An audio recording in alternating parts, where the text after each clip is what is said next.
The sun, giver of light and life, shines most powerfully at the equator. Here it powers an extraordinarily rich zone of life. Brilliant and bizarre species from 3 continents, 3 oceans. More than a line on a map, equator is a powerful force of nature.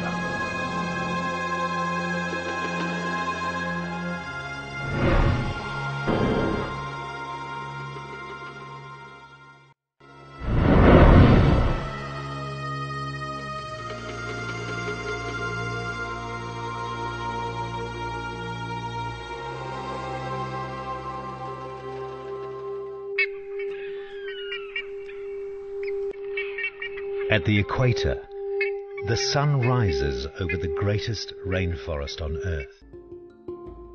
Amazonia is unified by over 1,000 rivers of the sun.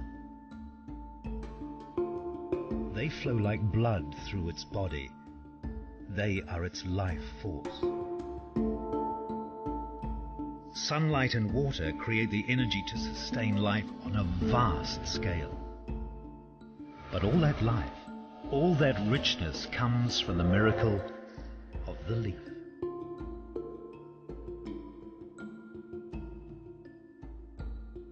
This one vast rainforest may contain half of all the world's species.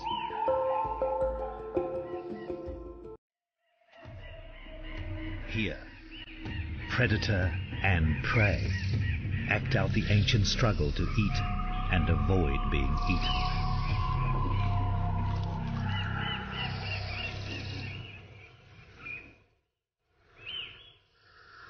But the jaguar's forest is only one part of Amazonia.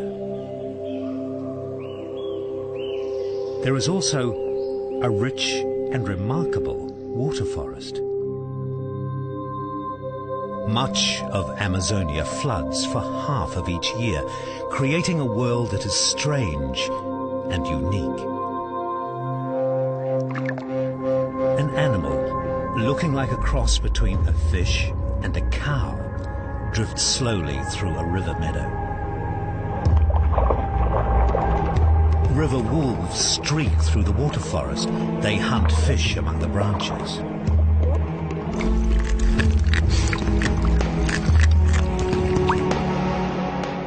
A fish that's like a monkey.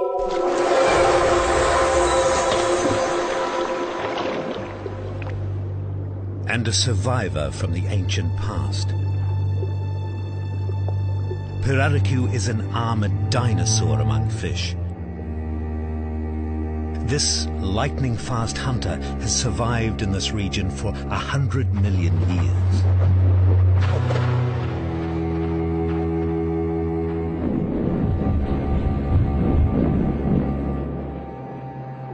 Pirarucu has endured great upheavals during Amazonia's past and must now accept the great changes that will soon take place.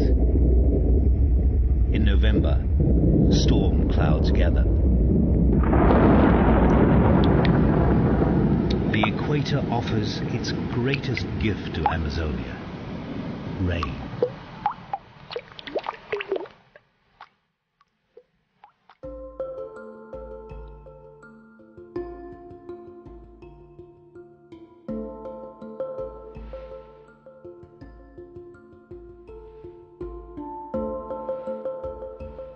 The rain comes as the sun's energy focuses more strongly on Amazonia.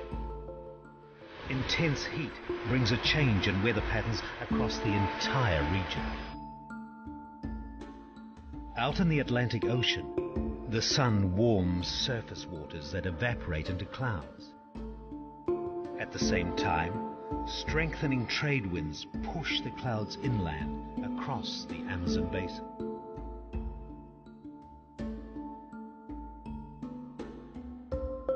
As the heavy air moves over the vast forest, it gathers up even more moisture from the trees. Clouds fatten and it rains.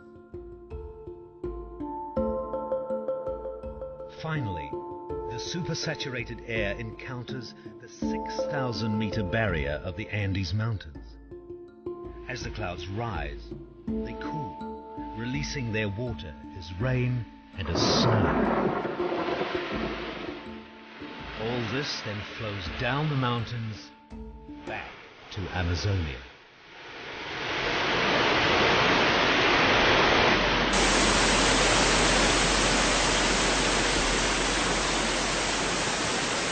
The vast river system receives 20% of all available fresh water in the world, and nearly all of it comes in the wet season.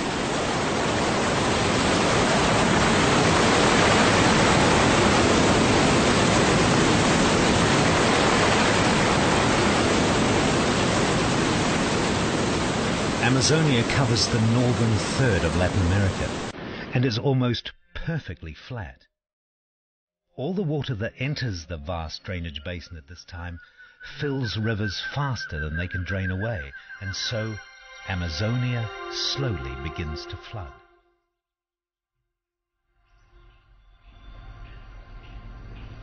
The rainy season will last for half a year. It will transform the lives of creatures here like nowhere else on Earth.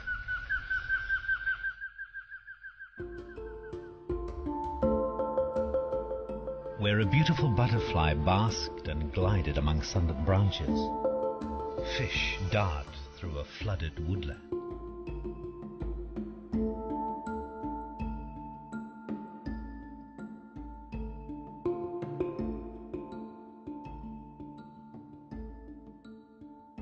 Fish migrate from rivers and streams to feed among branches of trees that may be 15 meters underwater and will be for months. Floodwaters greatly expand the feeding prospects for fish, but they have forced the land animals to flee.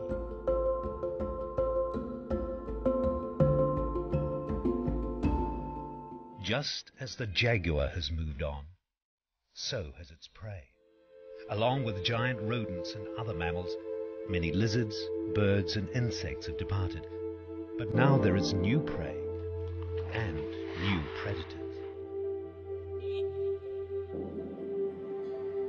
The flooded forest has become the realm of riverwolves. Giant otters now occupy much of the jaguar's hunting ground, and it is vast. Hundreds of thousands of square kilometers of rainforest are submerged. Just as plants and animals must find strategies for surviving in dry forest, so they must have ways to survive the flood.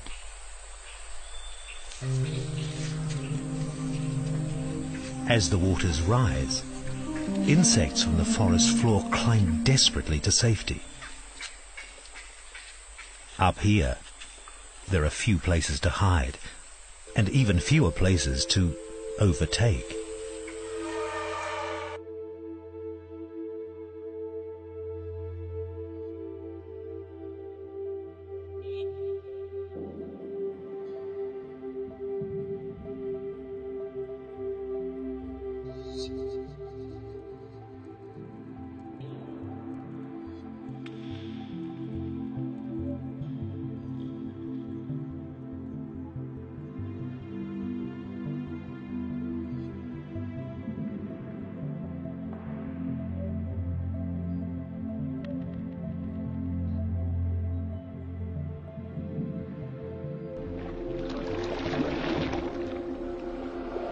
One-meter-long arowana are as agile as monkeys.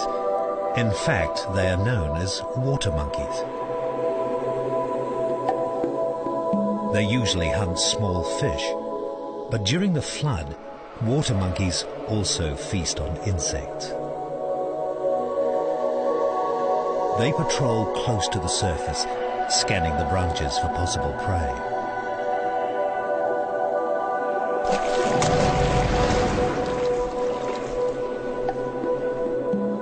During the wet season, water monkeys live in one world and hunt in another.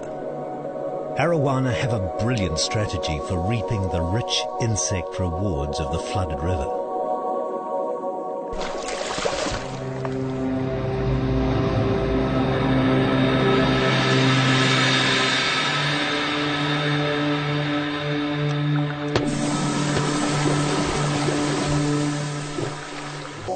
Just as water monkeys benefit from this time of plenty, so do other fish.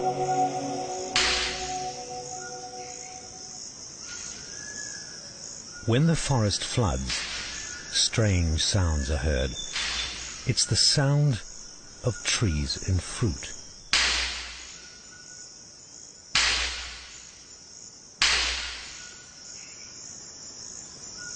These exploding nuts are from rubber trees, one of Amazonia's most famous. As they ripen under the heat of the glaring sun, their surface skins shrivel, releasing the nuts.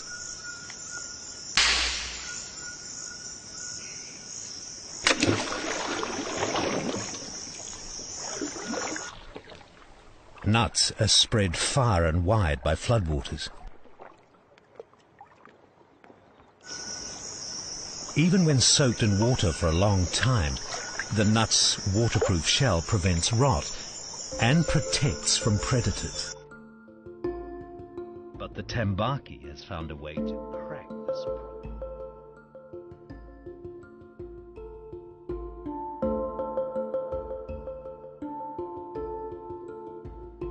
The tambaki uses its funnel-shaped nostrils to help it find nuts that are its passion. Its powerful jaws and teeth are perfect nutcrackers.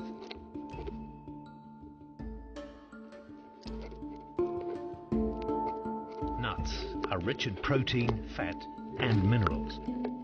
They're excellent food if you can get them. Tambaki eat nuts from several kinds of trees. They are so dedicated to nutcracking that small fish accompany them to dine on the crumbs. Most trees produce fruits and nuts during the wet season, so tambaki do most of their feeding at this time. Later in the year, they must use other strategies to survive. Another dedicated fruit and nut eater lives high up in swamp forest trees. Wakari is one of the few monkeys in the world with teeth and jaws strong enough to crack nuts and seeds. They form most of its diet. In Amazonia, a fish and a monkey have both become specialized to gain the riches of the nut harvest. Another mammal living in the flooded forest is the three-toed sloth. Sloths devour the leaves of cecropia trees. The tree is protected by stinging ants, but they're no deterrent to thick-furred sloths. The leaves offer little nourishment, so sloths must spend most of their time eating and use as little energy as possible, apart from holding on, as this baby is doing.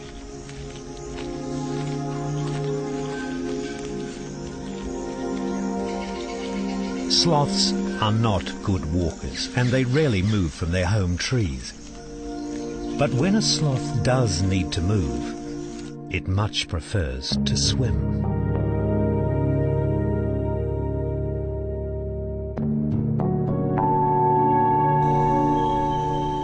During the flood, the waters are safe. There are no enemies. This is the best time to move from tree to seek new food, or maybe to strike out in search of a mate.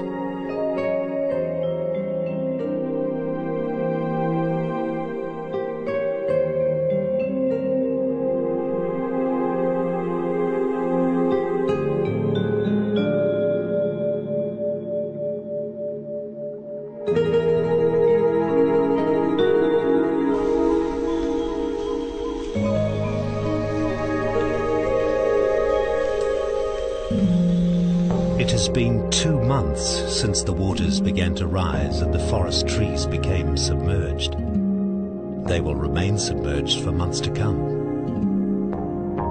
Normally, trees would die after just a few weeks of flooding because their roots cannot receive oxygen. But the roots of these Amazonian trees can survive being submerged for much longer due to a special adaptation. When their roots become waterlogged, a membrane forms on the outside of the root. But inside, there is partial cell death, and that creates air spaces. These spaces act as air holes to transfer oxygen and remove toxins. This strategy allows the trees to succeed in two very different worlds. Amazingly, there is greater diversity of trees where the forests are submerged than anywhere else in Amazonia.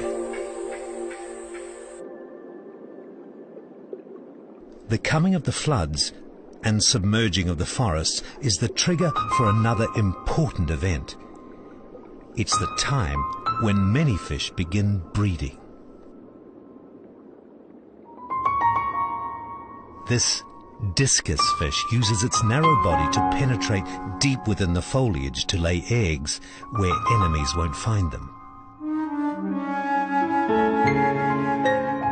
It constantly watches over the precious brood for 2 days until hatching.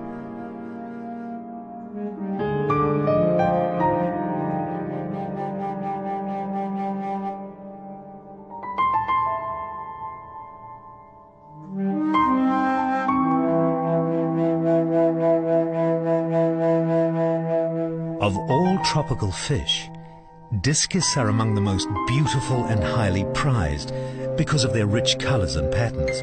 But during spawning, their bodies lose the rich pattern and become darker as they prepare to give their offspring a precious gift.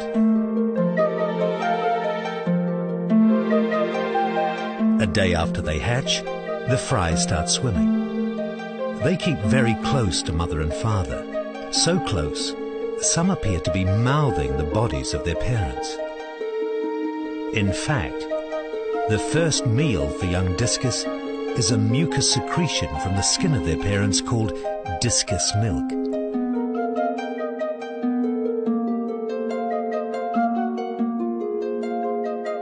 This special meal gives the young a great start in life.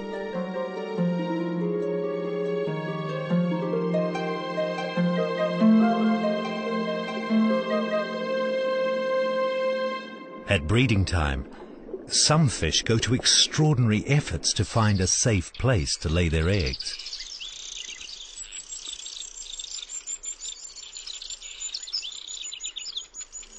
Close by overhanging leaves, pairs of Capella arnoldi gather.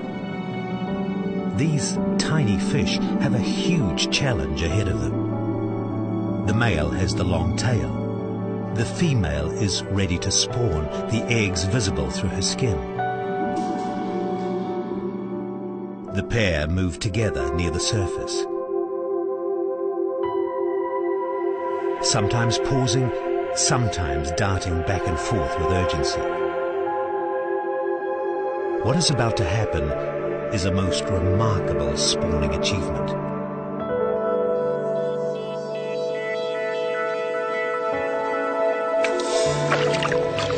Prompted by the male, the two fish leap together high out of the water, where they cling to a hanging leaf. They hold on for about 3 seconds before first the female, then the male drop back, leaving behind a small cluster of eggs. They're called jumping characin, and each leap adds more eggs to the cluster.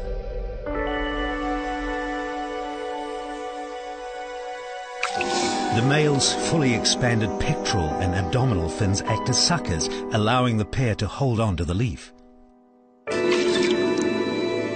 They continue until there are about 50 eggs, all covered with gel to keep in the moisture. But the performance isn't yet over. The male chases the female away, then begins the job of preventing the eggs from drying out in the hot sun. He does this by splashing them.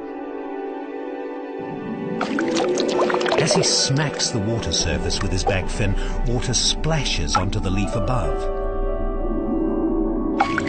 He's amazingly accurate and continues until the eggs hatch.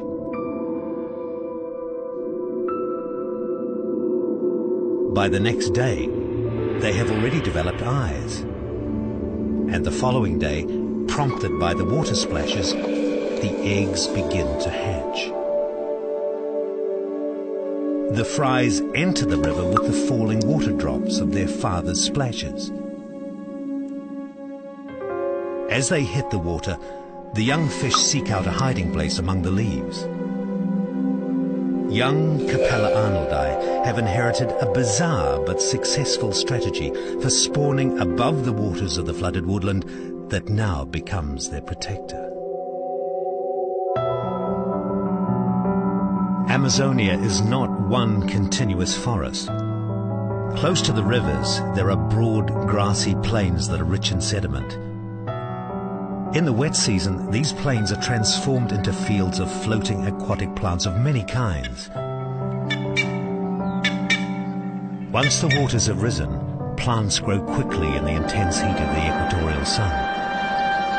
But without doubt, the most spectacular is the Queen Victoria water lily with leaves of 2 meters or more in diameter. Their leaves expand over the water surface, pushing others aside, as if each mighty leaf is striving to take as much of the sun's energy as possible.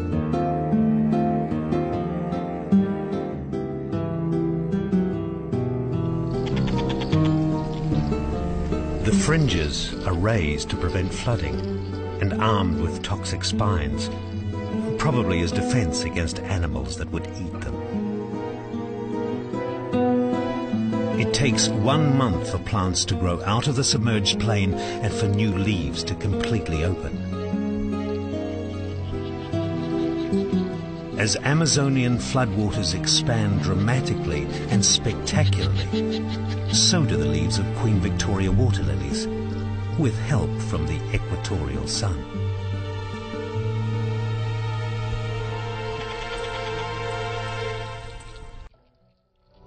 Water lettuce has a different growth strategy to the water lily. During the wet season, it expands by producing new young heads at a spectacular rate. But water lettuce has no protective spines and no toxins, and that makes it most appealing to Amazonia's largest herbivore.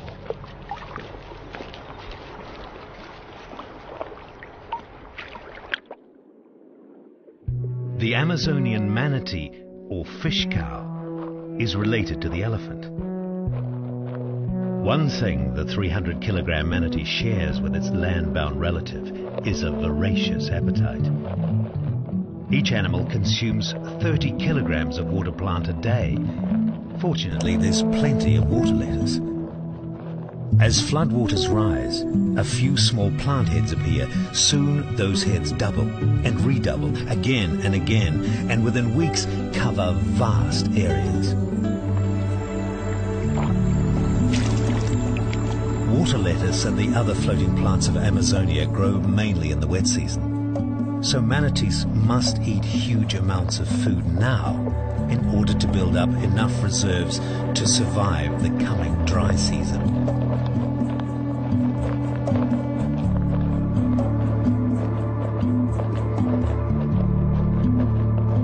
Another reason for the manatee's enormous appetite is that the water plants contain so few nutrients that close to half of all they eat remains undigested.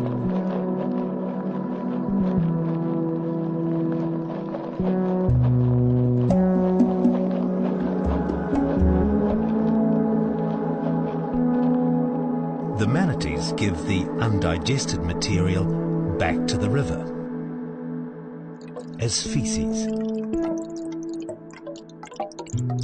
But in Amazonia, manatee waste is not wasted. Far from it. Their feces rain down like riches from above.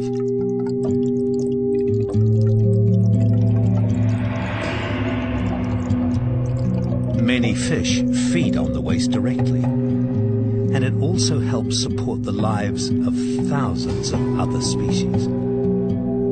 Most nutrients in manatee waste dissolve to fertilize the water and helps the growth of more plant life. But in addition, manatee grazing creates gaps in the layer of floating plants. This allows the intense heat and light of the equatorial sun to penetrate. Sunlight and nutrients can now trigger the growth of vast amounts of plankton, which is the basis of another aquatic food chain. So fish cows, simply by eating and digesting, help maintain more than 3,000 species, or nearly a third of all freshwater fish in the world. Those fish include the beautiful, like cardinal tetra and angelfish. There are the bizarre, like the surface-hugging hatchetfish. And there are the bountiful, like catfish. Catfish are the largest fish family in Amazonia. Nearly 1,500 species, or half of all fish here, are catfish. And their shape is as varied as their size and their lifestyle. A streamlined shape reduces water resistance.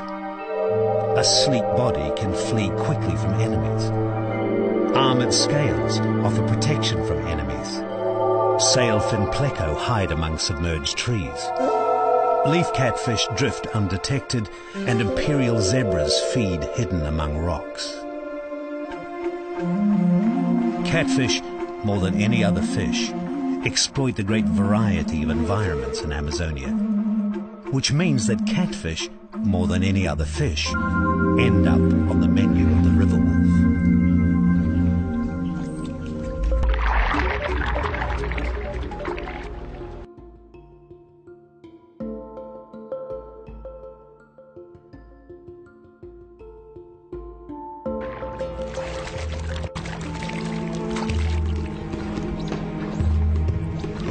A giant otter brings its catch to a favorite eating place. To fuel its active and energetic lifestyle, an otter eats 10% of its own body weight, or 3 kilograms of fish each day. It eats everything, even crushes bones. But even the otter's powerful jaws can't crush a big catfish's skull. This will feed others.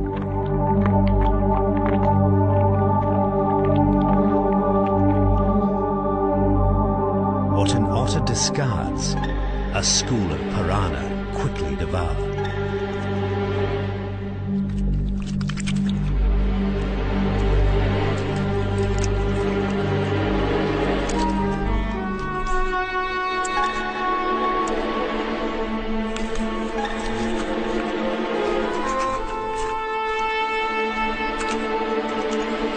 Like catfish, piranha are a large family of fish. There are over 30 species here. The red piranha is the most common and most feared. But even they are on the river wolf's menu.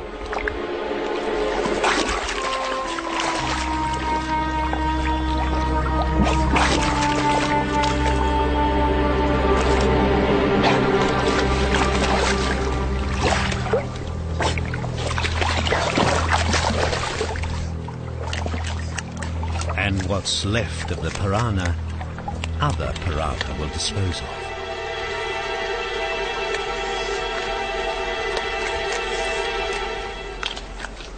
As predatory king of Amazonia, the giant otter can choose from a huge variety of fish. But below, there are other predators also eager to take advantage of this variety and abundance.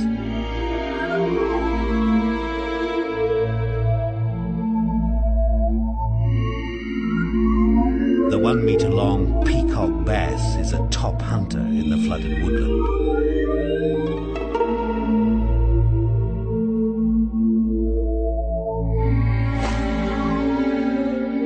To hide from predators, some fish use camouflage. One of the most effective is the leaf fish. But there's a double advantage to its disguise. By drifting like a fallen leaf, it not only hides from its enemies, it may also hide from its prey.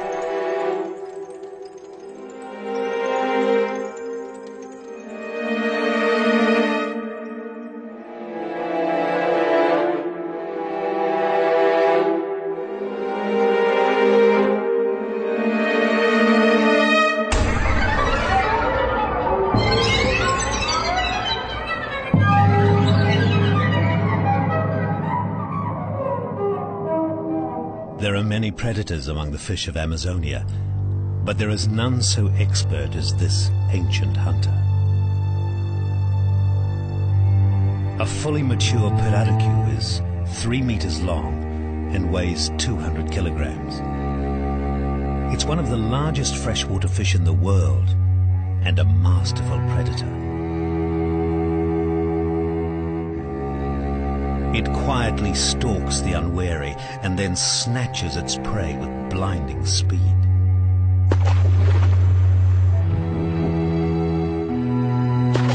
Nothing is safe from its enormous mouth.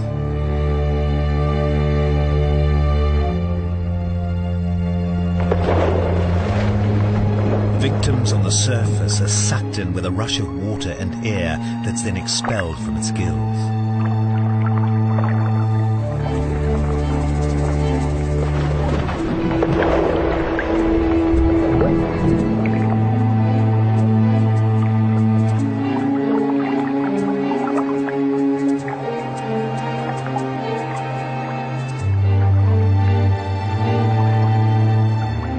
This ancient predator has survived for about 100 million years.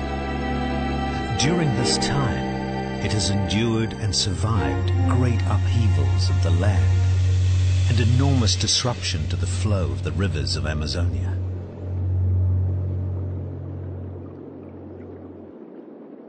The flooded forest is also home to another relic of those upheavals. The Amazonian stingray has venomous stinging spines on its tail. Its ancestors once swam in the Pacific Ocean. The 20 species of stingray still found here provide a clue as to how Amazonia was created. It's thought that the rivers of Amazonia once flowed west into the Pacific Ocean. But tens of millions of years ago, enormous geological forces buckled and pushed up the land, cutting off the sea and creating the Andes Mountains.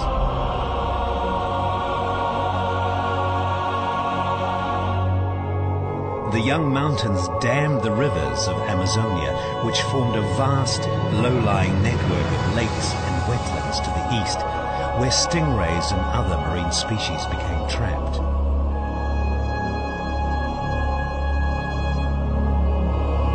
Around 5 million years ago, further upheavals sloped the land eastward until the waters finally burst through into the Atlantic, creating the new Amazon River.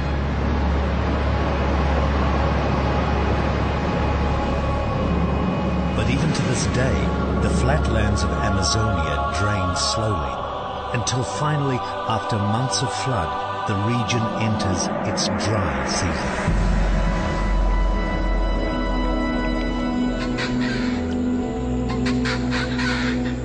It's been 4 months since the first rains fell. Water levels have now begun lowering as floodwaters slowly find their way back into rivers that haven't been seen for half a year. The creatures of Amazonia must now confront a new and even more difficult challenge. If you are adapted to wet, how do you survive the dry? By September, the long dry season is now entering a critical phase. As the hot sun dries up the pools, many river dwellers suffer. The small pools are now stagnant and have little oxygen in the water. This causes great stress to the many fish confined here. As the water evaporates, many fish die.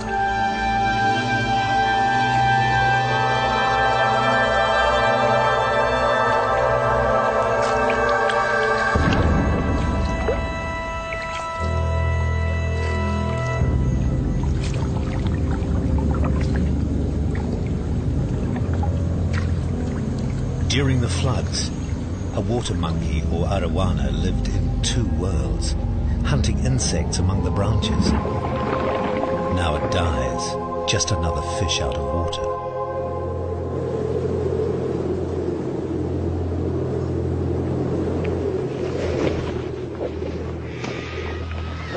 At the end of the dry season, scenes of death are attended by black vultures.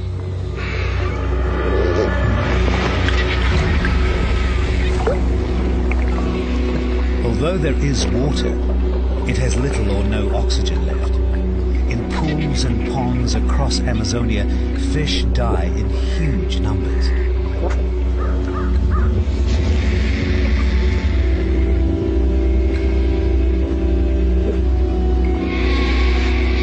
To survive, species must somehow survive seasons of wet and dry, and finding a deep pond will certainly help. The giant pirarucu uses an ancient strategy to endure the harsh, dry season. It is one of the very few fish that can take air directly from the atmosphere. Pirarucu can breathe. In fact, without air, it will soon drown.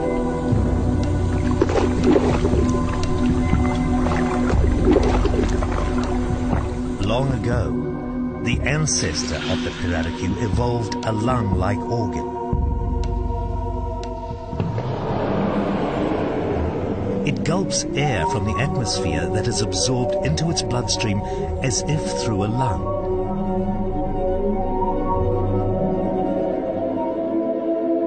This remarkable ability helps pirarucu to withstand the long dry season, an ability that was developed during the drastic changes of Amazonia's long history.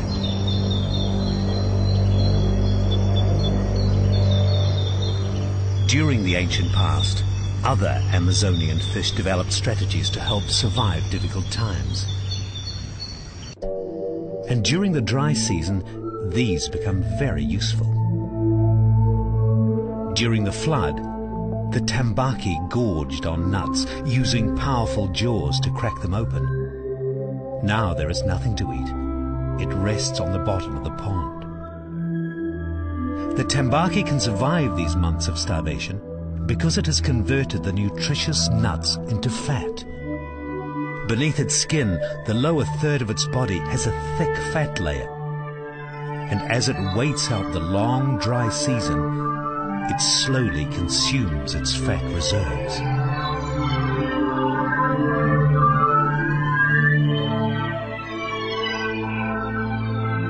In the tambaki's deep pond, a similar strategy is used by a much larger animal.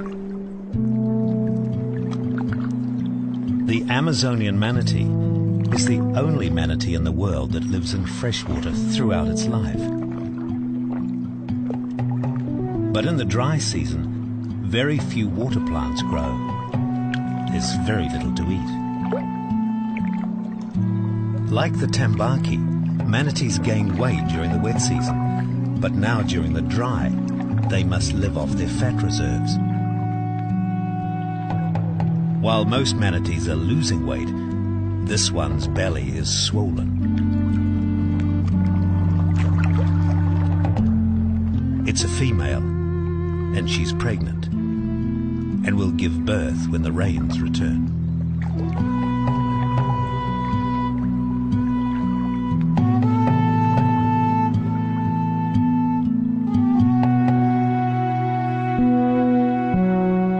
As the water in the rivers of Amazonia recede, numerous lakes become isolated from the main flow.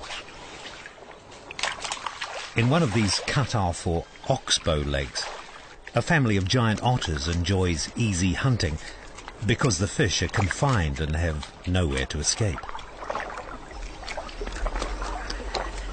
This giant otter family group has been hunting together in the deeper parts of the lake. During the hunt, some family members drive fish towards others that lie in wait.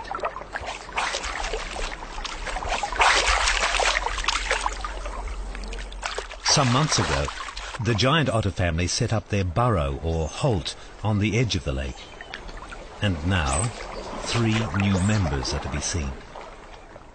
After 2 months in the burrow, they're old enough to come outside and splash about in the shallows.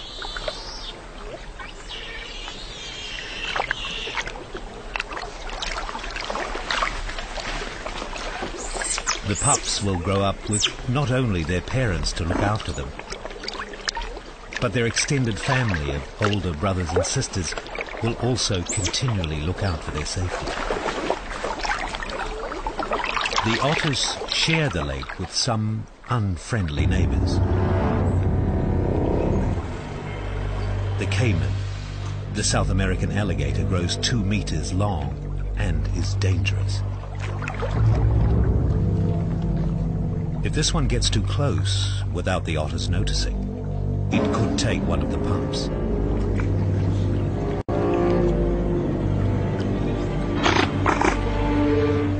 It's been spotted.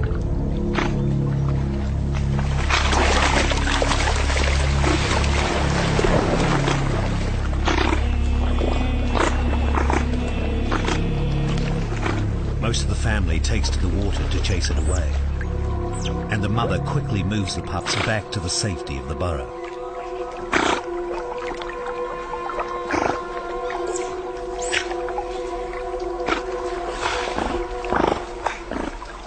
Having chased off the one that came too close, the otters now evict all caiman anywhere near their part of the lake.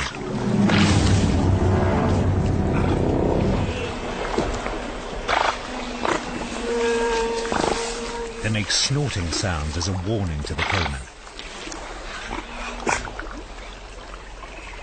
Their whining sounds are a contact call between members of the group.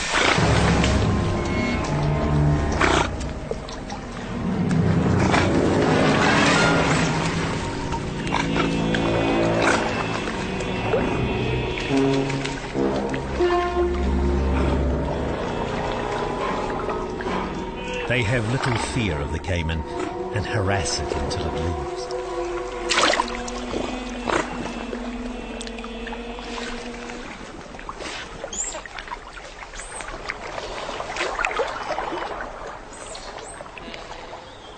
The otters claim priority over the lake.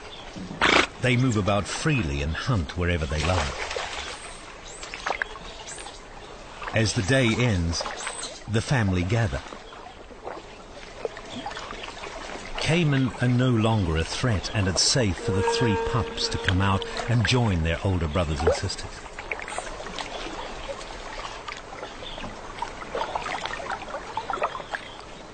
Otters, like many other species, time their breeding to the seasons of wet and dry.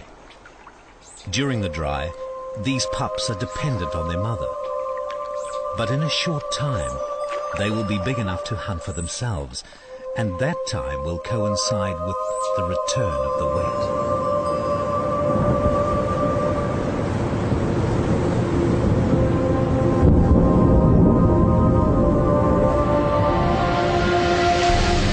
Finally, in November, the cycle of equatorial sun and wind draws the long dry season to an end. At first, the rainwater from the Andes Mountains fills the Amazon River and its many tributaries.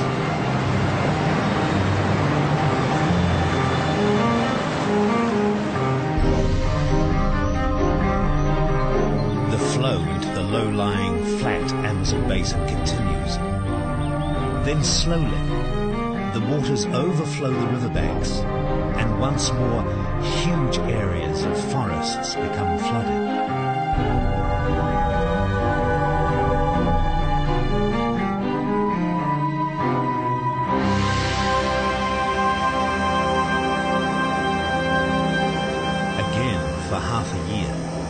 greatest wetland in the world will sustain the lives of those adapted to the cycles of change. As waters rise in the forests, a great array of fish enter. They're eagerly pursued by their predators.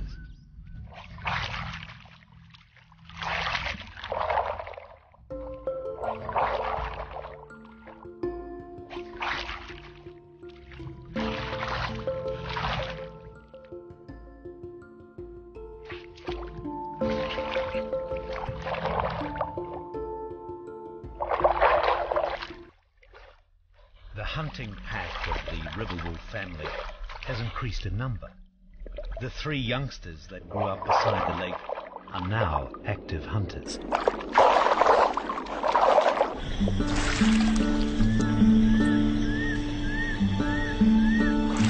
But the offspring of other predators are still far too young to leave their parents' care.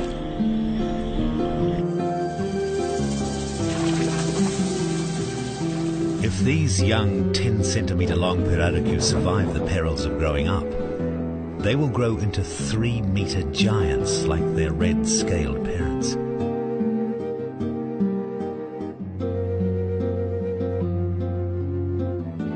Both parents care for their large family that numbers around 1,000.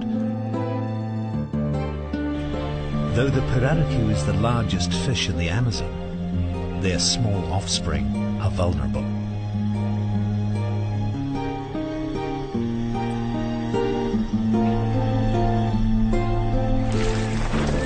They rise to the surface as one. Already they can breathe air just like their parents.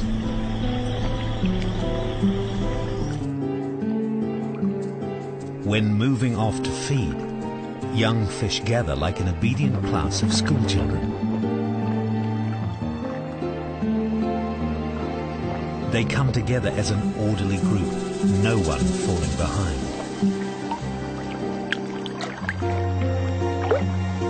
They feed as a wall of wide open mouths.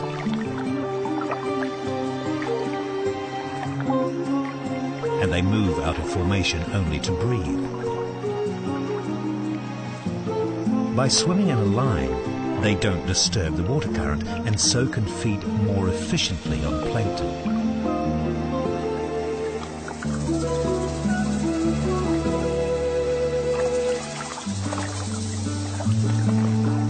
Young Pirarucu are inheritors of a way of life that their ancestors have known for more than 100 million years. Feeding on plankton and protected by their parents, young Pirarucu grow very quickly.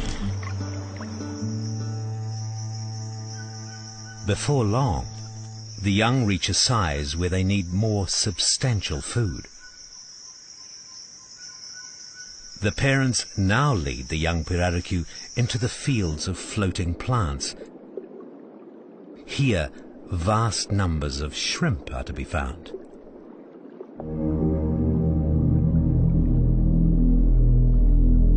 As young fry swim among water plant roots, shrimp rise to the surface. Some leap for their lives, but to no avail. A loud cracking sound is heard as young Pirarucu consume a hearty shrimp meal.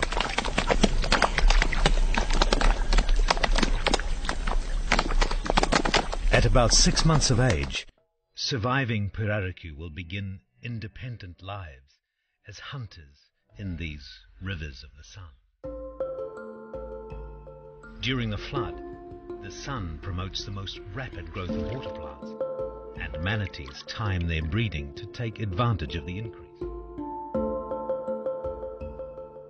This female must eat well. She has a 2-month-old calf to feed. The calf is 1 meter long and weighs around 30 kilograms. It feeds on very rich milk from nipples located just behind the mother's front flippers. It suckles liquid sunshine from the equator. Like all creatures, manatees have found ways to adapt their lives to the seasons of change that rule rivers of Amazonia. The sun dominates the change of seasons and forges powerful connections between animals, plants, and the greatest river system on Earth.